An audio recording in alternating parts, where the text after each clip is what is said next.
Hi guys, today I'm going to address a very common problem, that is the problem of dampness in old structures like in new structures also। आजकल नए घरों में भी ये problem आ रही है, but mainly like being an architect मुझसे ये क्वेश्चन बहुत ज़्यादा पूछा जाता है कि मैम हमारे घर बहुत पुराना हो गया है और बिना ज़्यादा लाइक डिमोलिशन करे हुए, बिना ज़्यादा तोड़फोड़ करे हुए हम उसको कैसे रिजॉल्व कर सकते हैं, क्या कर सकते हैं। बहुत लोग आते हैं कि मैम टाइल्स लगा लेते हैं या फिर हम क्या मेकओवर ऐसा करें कि जिससे हमें बस तोड़ना ना पड़े और हम उसे आसानी से कवर कर दें या उस प्रॉब्लम को रिजॉल्व कर सकें।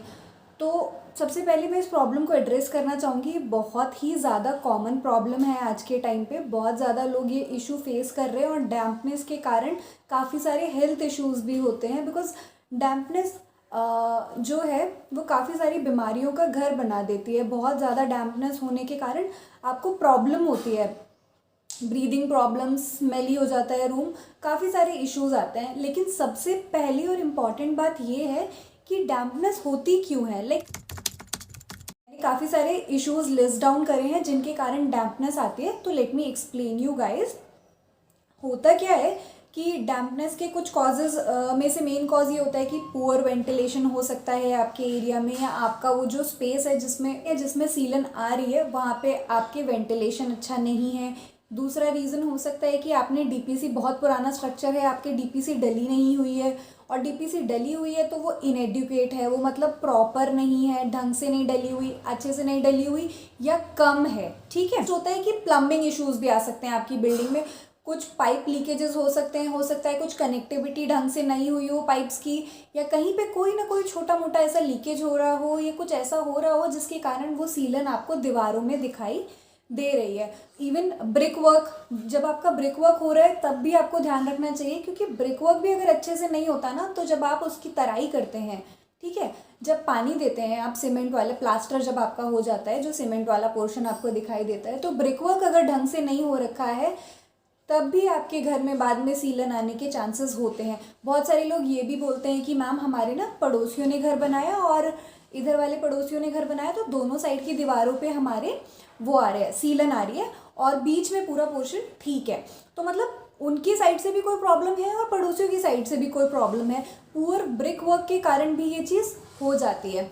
तो सबसे पहले तो आपको डायग्नोस करने की ज़रूरत है कि क्या क्या हो रहा है, क्यों हो रहा है, रीज़न क्या है। डायरेक्टली आप शुरू नहीं कर सकते। हो सकता है किसी के फ्लोर से आ रही हो और आपने ट्रीटमेंट वॉल पे कर दिया, तो उस केस में आपका वो फ्लोर की जगह वॉल पे किया हुआ ट्रीटमेंट कुछ काम नहीं आने वाला है। ठीक है, तो अब डायग्नोज भी देखिए, ज़रूरी नहीं है, डैम्पनेस भी के डिफरेंट टाइप्स होते हैं। लाइक कंडेंसेशन डैम्पनेस भी होती है, मतलब कंडेंसेशन वाली सीलन भी होती है, और एक पेनिट्रेटिंग डैम्पनेस भी होती है। पेनिट्रेशन डैम्पनेस और कंडेंसेशन में दोनों में डिफरेंस होता है। अब ये बात आती है कि हम लोग like as a common human being हम कैसे पता लगाएं कि कौन से टाइप की डैम्पनेस है, राइट। तो उसके लिए आपको क्या करना है, किचन में जो हम नॉर्मल फॉइल पेपर यूज़ करते हैं, मतलब ये एक बेसिक तरीका है जिससे आप एक बार के लिए चेक कर सकते हो कि किस टाइप की डैम्पनेस है। तो फॉइल जो पेपर होता है, फॉइल पेपर आप लीजिए, उसको जो पोर्शन, जिस दीवार पे आपके डैम्पनेस आ रही है, जहाँ आपको प्रॉब्लम लग रही है, जहाँ प्रॉब्लम है, उस प्रॉब्लमेटिक एरिया में बहुत टाइटली स्टिक कर दीजिए। ठीक है, बिल्कुल टाइटली स्टिक कर दीजिए। 24 आवर्स मिनिमम आप उसको वहाँ पे छोड़िए। 24 आवर्स, 48 आवर्स के बाद आप उसको जज कीजिए। देखिए आप कि वो जो थोड़ा टच करके देखेंगे तो आपको पता चल जाएगा कि क्या फॉइल पेपर के ऊपर पानी आया है या नहीं आया है। इन केस अगर फॉइल पेपर के ऊपर पानी आया है, इसका मतलब कंडेंसेशन हो रहा है, राइट। फॉइल पेपर पे दीवार से बाहर आ चुका है पानी, फॉइल पेपर के ऊपर भी आ चुका है। ठीक है, इस केस में आपकी टाइल्स वाला लॉजिक बिल्कुल काम नहीं आएगा। ठीक है, दूसरी चीज़ होती है कि फॉइल पेपर पे बिल्कुल पानी नहीं आया है, फॉइल पेपर बिल्कुल आपका ड्राई है, लेकिन वो जो आपकी वॉल थी, वॉल पे पानी आ गया या हल्का हल्का पानी ऊपर चढ़ने लग गया है, हल्का हल्का सा फॉइल पेपर से। क्योंकि 24 घंटे या 2 दिन के अंदर ऐसा नहीं है कि आपको बहुत ज़्यादा रिजल्ट देखने को मिल जाएगा कि पानी बहुत ऊपर चला गया, बिकॉज छोटा एक्शन होता है, कैपिलरी एक्शन होता है। ठीक है, तो आपको पता लेकिन चल जाएगा कि आपकी डैम्पनेस कौन से टाइप की है। ठीक है, दोनों ही केसेस में आपके टाइल्स वाला मेथड जो है वो लॉन्ग रन में काम नहीं आने वाला, मतलब लंबे समय में जो है वो आपको काम नहीं देगा। आपको या तो टाइल्स हटने लग जाएंगी, टाइल्स हटेंगी नहीं, तो अगर आपने हाफ वॉल में टाइल्स लगवाई है तो वो ऊपर सीलन दिखने लग जाएगी। और ऐसा क्यों होता है, ठीक है। बहुत सारे लोग ये भी बताते हैं कि मैम हमने 4 साल पहले टाइल्स लगवाई थी और अब 2-2.5 साल के बाद ही हमें सीलन ऊपर तक दिखने लग गई, सीलन सीलिंग में दिख रही है या सीलिंग के आसपास वाली लाइंस में दिख रही है वॉल पे, या फिर मैम हम लोग क्या करें टाइल्स तो हटने लग गई हैं। तो होता क्या है, ये जो डैम्पनेस है इसका नेचर है, ये कैपिलरी एक्शन से ऊपर बढ़ती है। कैपिलरी एक्शन आप लोग समझ रहे हैं कि जैसे आपने देखा होगा कि एक ट्री है, उसकी जो लीफ है, जैसे हमारी बॉडी में भी कैपिलरी एक्शन होता है ब्लड के लिए कि ब्लड ऐसे अलग अलग वेसल्स में बहता है, तो ऐसे ही ऐसे छोटा छोटा पानी जो है अलग अलग वेन्स में बह रहा है, कैपिलरी एक्शन हो रहा है, धीरे धीरे पानी ऊपर जा रहा है। तो अब वो प्रोसेस थोड़ा स्लो होता है। आप एक बार के लिए टाइल्स लगा देंगे तो आपको क्या होगा, अच्छा लगेगा कि हाँ ठीक है दिखाई नहीं दे रहा, तो वो सरफेस ट्रीटमेंट हो गया, पर आपने उसका कोई इलाज नहीं किया, आपने उसको परमानेंटली क्योर नहीं किया है। अगर आपने वॉल पे 2.5 फीट 3 फीट तक लगा दी, अगर आपकी नीचे नीचे सीलन आ रही थी, आपने बोला कि सिर्फ नीचे आती है सीलन ऊपर नहीं आती, आपने लगा दी 4 से 5 साल के बाद या 3 साल के बाद ही हो सकता है कि आपको वो सीलन ऊपर देखने को मिल जाए। हो सकता है कि यूजुअली होगा ही होगा, 99% केसेस में ये चीज़ होती ही होती है, या तो टाइल्स हटेंगी या फिर वो पानी ऊपर जाएगा, बिकॉज उसकी टेंडेंसी है कैपिलरी एक्शन, आप उसको रोक ही नहीं सकते हो।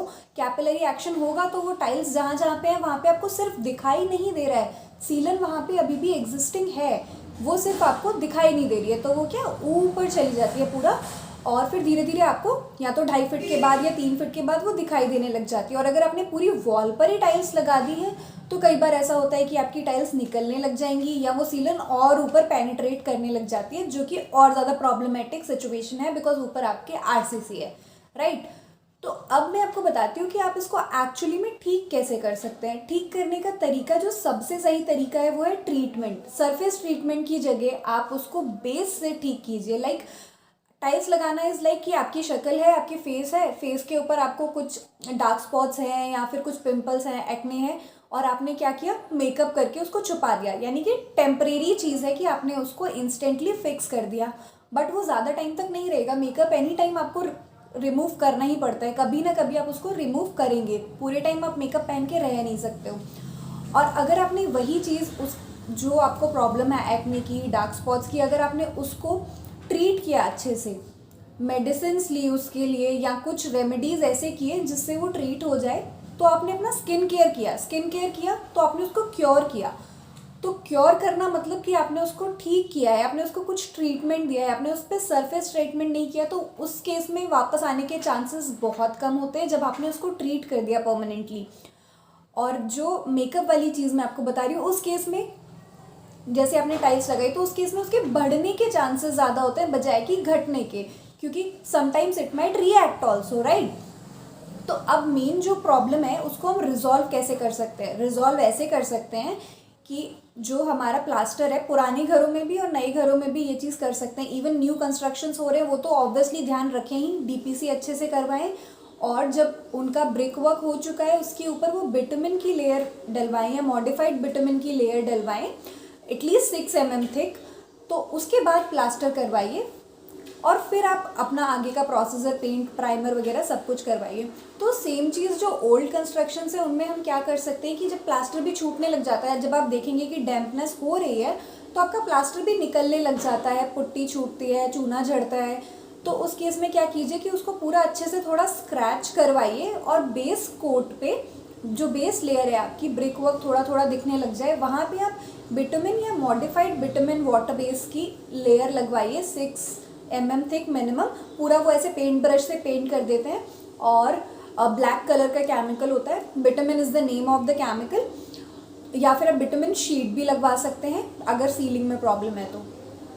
उसके बाद आप क्या कीजिए, फिर वापस उसको थोड़ा सा प्लास्टर करवाइए उस स्पेस का, उस वॉल का, फिर आप प्राइमर करवाइए, फिर पेंट करवाइए। जब अगर आप ऐसा करवाएंगे तो आपकी प्रॉब्लम जो है वो पूरी तरह रिजॉल्व हो जाएगी और वापस आने के बिल्कुल ना के बराबर चांसेस होंगे, क्योंकि आपने उसको क्योर कर दिया है। और विटामिन जो है वो डैम्प प्रूफ कोर्स की तरह काम करता है। डीपीसी जो है उसको हम डैम्प प्रूफ कोर्स बोलते हैं, उसकी तरह काम करता है। तो डैम्पनेस जो है वो पेनिट्रेट नहीं होगी, आपके घर में अंदर नहीं आएगी, आपके प्लास्टर को क्रॉस नहीं कर पाएगी, बिकॉज आपने बिटमिन वाली जो लेयर है वो बीच में डाल दी है और वो उसको ब्लॉक कर रही है। जो डैम्पनेस आपकी आ रही थी उसको ब्लॉक कर रही है। तो इस तरफ अगर आपका जो मेन सरफेस है उस पर कभी भी आपको वो दिखाई नहीं देगी और आपको कोई भी प्रॉब्लम नहीं आएगी। तो ये बेस्ट तरीका है इसको रिजॉल्व करने का, बजाय कि टाइल्स लगाने से। तो ये प्रॉब्लम मैं एड्रेस करना चाहती थी, बिकॉज मैंने बहुत ज़्यादा ये क्वेश्चन सुन लिए पिछले कुछ टाइम में। और अभी जैसे दिवाली आ रही है, बहुत सारे लोग पेंट करवा रहे हैं, तो जिनके घरों में सीलन की प्रॉब्लम थी ना,